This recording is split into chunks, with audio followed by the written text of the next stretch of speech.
இன்றைக்கி பார்த்தீங்கன்னா shawarma to, அதாவது ஷவர்மா மாவு எப்படி ரெடி பண்ணலாம் சொல்லி பார்க்கலாமாங்க. அதுக்கு ஃபஸ்ட்டு பார்த்தீங்கன்னா பால் வந்து கொஞ்சம் தண்ணி ஊற்றி மிதமான சூடில் சூடு பண்ணி எடுத்துக்கோங்க. ரொம்ப கொதிக்க தேவையில்ல. நம்ம கை வச்சு பார்த்தா விதவிதன்னு இருந்தால் போதும். அதில் 2 ஸ்பூன் அளவுக்கு ஈஸ்ட் போட்டிருக்கேன், 2 ஸ்பூன் அளவுக்கு சுகர் போட்டிருக்கேன்.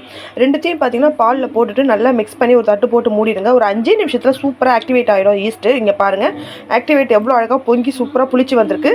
இப்போ இந்த ஆக்டிவேட் ஆன ஈஸ்ட்டையும் பாலையும் நம்ம ரெடி மாவு வச்சுருக்கோம், மைதா மாவு தான் நான் வந்து நான்லாம் செய்வேன். அது சூப்பராக இருக்கும். நீங்கள் வந்து பன்னு, நானு எது வேணாலும் இதில் செஞ்சிங்கன்னா சூப்பராக இருக்கும். உங்களுக்கு வேணாம் அப்படின்னாக்கா நீங்கள் கோதுமையில் செஞ்சுக்கோங்க. அந்த ஈஸ்ட் ஆக்டிவேட் ஆனதை அதில் ஊற்றிட்டு தேவையான தண்ணி ஊற்றி நல்லா மிக்ஸ் பண்ணிவிட்டு கொஞ்சம் மேலே எண்ணெய் தடவி நீங்கள் வச்சுருங்க. ஒரு 2 மணி நேரம் கழித்து எடுத்து ஓப்பன் பண்ணி பார்த்தீங்கன்னாக்கா மாவு சூப்பராக உங்களுக்கு புளிச்சு வந்திருக்கும், உப்பி நல்லா வந்திருக்கும், டபுள் ஆகியிருக்கும். நம்ம ஃபஸ்ட்டை விட டபுள் ஆகியிருக்கும். அதை எடுத்துட்டு அழகாக நல்லா மிக்ஸ் பண்ணிவிட்டு நார்மலாக சப்பாத்தி திரட்டுற மாதிரி திரட்டிட்டு நீங்கள் சுட்டி எடுத்தீங்கன்னாக்கா அது நீங்கள் குபூஸ் ப்ரெட்டுன்னு சொல்லலாம், நானும் சொல்லலாம். அதில் மசாலா வச்சு சாப்பிட்டிங்கன்னா வேறு லெவலில் இருக்கும்.